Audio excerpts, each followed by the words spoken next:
लग्नानंतर प्रथमच माहेरी आलेल्या मुलीचं माहेरपण आठवडाभर चाललं। सगळा आठवडा तिला हवं ते करण्यात सरला। परत सासरी जाताना वडिलांनी तिला एक सुगंधी अगरबत्ती पुडा दिला।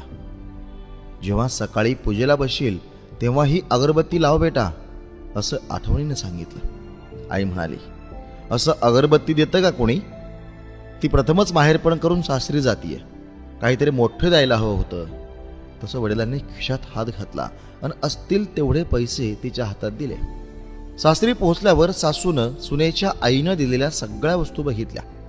बाबांनी दिलेला अगरबत्ती पुडा बघून नाक मुरडलं। सकाळी मुलीनं अगरबत्तीचा पुडा उघडला। आत एक चिठ्ठी होती। बेटा, ही अगरबत्ती स्वतः जळते, पण संपूर्ण घराला सुगंधी करून जाते। एवढंच नाही तर आजूबाजूचा परिसरही दरवळून टाकते।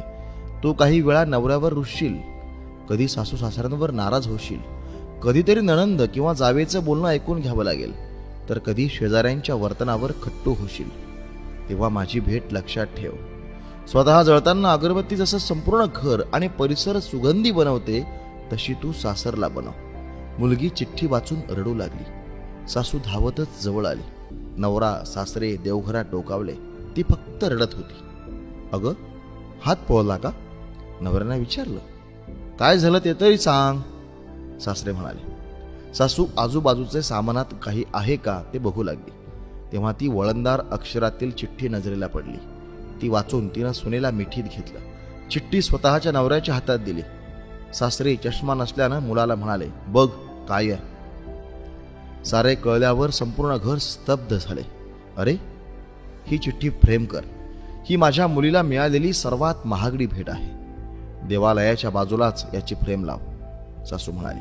आणि त्यानंतर ती फ्रेम सातत्यानं दरवळत राहिली। पुडा संपला तरीही।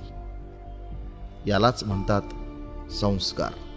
आपण एखाद्या कार्यक्रमाची सुरुवात करताना जसं दीप प्रज्वलन करतो, दिवा स्वतः जळतो पण इतरांना प्रकाश देतो, इतरांना प्रज्वलित करतो। हाच या मागचा खरं तर विचार आहे। आपण दिव्यांचा हा गुणधर्म आपल्या अंगी बांधला पाहिजे। आपल्या प्रत्येकाला असं वाटत असतं की आपलं आयुष्य सुखाचं समाधानाचं असावं, पण आपण सुखात असताना इतरांना सुद्धा आपण सुखात पाहणं, आनंदात पाहणं, यातच आपलं खऱ्या अर्थाने आयुष्य आहे असं आम्हाला वाटतं। आणि दुसरा विचार या मागचा असा आहे की मुलीला वडिलांनी दिलेली कोणतीही भेट ती खूप मोलाची असते। महागाची नसेलही, पण त्या पाठीमागे असलेला मायेचा ओलावा हा प्रचंड मोठा असतो।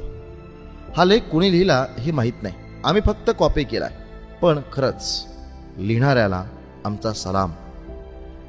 हा व्हिडिओ तुम्हाला कसा वाटला नक्की कमेंट करून सांगा। आणि हो, आवडला असेल तर जास्तीत जास्त लोकांपर्यंत शेअर करा। अशाच काही व्हिडिओसाठी आपलं फेसबुक पेज नक्की फॉलो करा।